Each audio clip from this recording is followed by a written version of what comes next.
تاخوشي يلالو الزشتي تاخوشي يلالو يرجي قوشي يلالو اتو يانتا بامر يلالو النبروت بانخري يلالو النبروت بانخري يلالو سنا قباواري ميتاري يسري ويو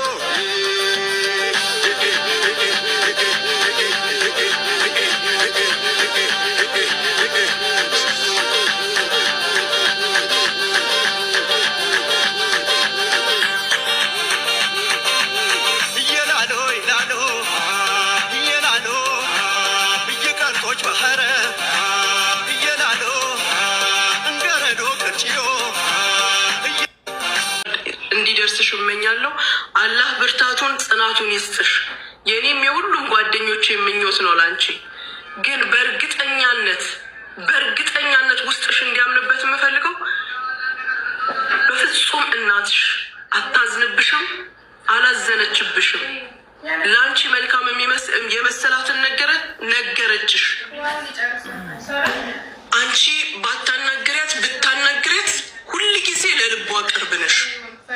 ርቂያት ተለየችኝ ብለሽ እንዳታስቢ። እናት ለሰከንድ ለደቂቃ ልጇን አትረሳም። አንቺን ብትሆኚ ውስጥሽ እንደነበረች ታውቂዋለሽ። አላህ አዋቂ ነው። በዚህ በቅርብ ጊዜ ወይም በዚህ ሁኔታ ላይ ሆነሽ ትታሽ ወደ እሱ እንደምትሄድ ስለሚያውቅ ነው እጮኛሽን ወይም ባለቤትሽን አሞራውን ያዘጋጀልሽ። እህት የሌለሽ ወንድም የሌለሽ ልጅ ነሽ። ግን የትዳር ጓደኛ ማለት ደግሞ አባት፣ እናት፣ እህት፣ ወንድም ነው። በሰው ትርጉም እንዳትሄጂ ዴዚ፣ በምታዩ ትርጉም ሂጂ። እናት ልጇ ላይ ቂም አትይዝም። እናት አዝላ ሲሸናባት ቂም አልያዘችም። ሆዷ ውስጥ ስትረግጧት ነገርኳቸው አልያዘችም ቂም። ጡት ስታጠባ ጡቷን ስትዘለዝሉ ቂም አልያዘችም። ሳትበላ ስታበላችሁ ቂም አልያዘችም። እናንተ አድጋችሁም ስትረሷት። ሶ ዴዚ ሰው የሚለውን አንድም ነገር እንዳታዳምጪ። ነገ ደግሞ ስትወልጂ ስታቅፊ ሞር ትረጃለሽ። በፍጹም እናትሽ እንዳላዘነችብሽ ያኔ ትረጃለሽ። የእናት ምንነት የማያውቁ ሴቶች ወይም ወንዶች፣ የልጅ ምንነት የማያውቁ ሰዎች የሚያወሩትን ወሬ በፍጹም እንዳትሰሚ ዴዚ፣ በፍጹም።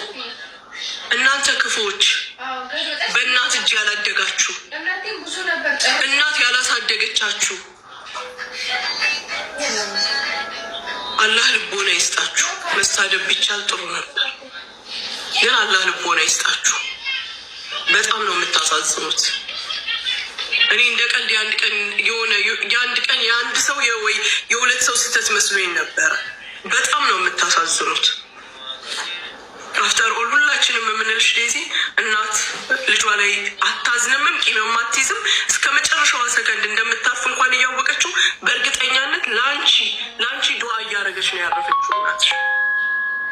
ስለዚህ በምንም ነገር ራስሽን ብሌም እንዳታደርጊ። ነገ ስትወልጅና ስታቅፊ ደግሞ ታውቂዋለሽ።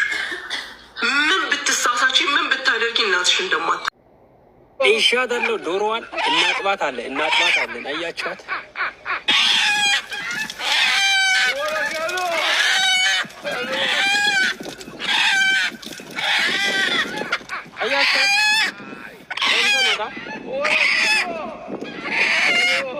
ቆንጆ ናት።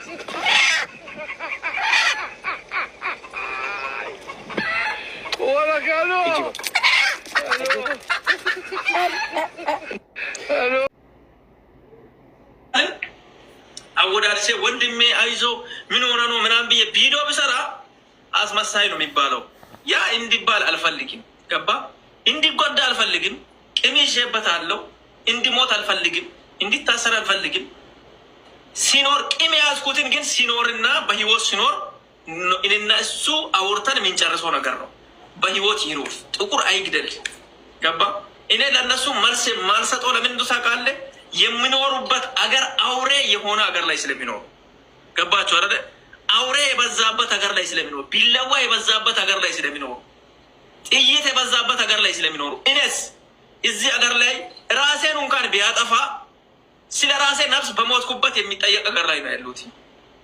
ገባችሁ? እነሱ በዛ ልክ ሲያወሩ ማላወራ ለምንድን ነው? ነገ የሆነ ነገር ቢደርስባቸው እኔን ይቆጨኛል ብዬ ነው። ገባ? ስለዚህ አሁንም ቢሆን እግዚአብሔር ባለበት ቦታ ላይ ፈጣሪ ወደ ነበርክበት ይመልስ። በጣም ብዙ የሚወዱ ሰዎች አሉ። በጣም ያስቀየምካቸውም ሰዎች አሉ። ያስደበርካቸውም ሰዎች አሉ። እኔም ጭምር ከዛ ውስጥ አንዱ ነኝ። ቫርዲ ሁለተኛውን ሌላም የተቀየማ ሰው ይኖራል። የተቀየሙት ሁሉ ከአንተ ጋር መጨረስ ቢችሉ በህይወት ስትኖር ነው። በህይወት ስትኖር ነው። ህይወትን እግዚአብሔር ፕሮቴክት ያድርግ። እግዚአብሔር ጠብቅ። ከዛ ውጭ ለጌ ይኸው ስለ ኩዚ ቅድም ማውርቻ አሁንም ማወራለሁ። ኩዚ የእሱን ጓደኞቹን ሰብስበው የቅርብ ጊዜ ትዝታ ነው ይሄ። የእሱን ጓደኞቹን ሰብስበው መኪና ውስጥ በዚህ ጋር ሲመጡ ሌቦች መጡ ብለው በር ዘግቶ መኪና ስልኩን ገልብጦ ወጥቶ ሌባ ይዟል ብሎ ብዙ ሰዎች ሲፖስት ምንድን ያለ ተመልሶ መጥቶ ደግንም ክፉንም ለመለያት ነው ብሎ ሲያወራ ነበር። አሁን ደግሞ ኩዚና እሱ በተቀመጡበት ቦታ ላይ እንደዚህ አይነት ነገር ሲፈጠር ሙሉ በሙሉ 100% ትክክል ነው ብዬ አላምንም። እግዚአብሔር አሁንም ትክክል አያድርጉ። በቃ ጨርሻል። አሁን ጀነራልን አወዳድሴ ወንድሜ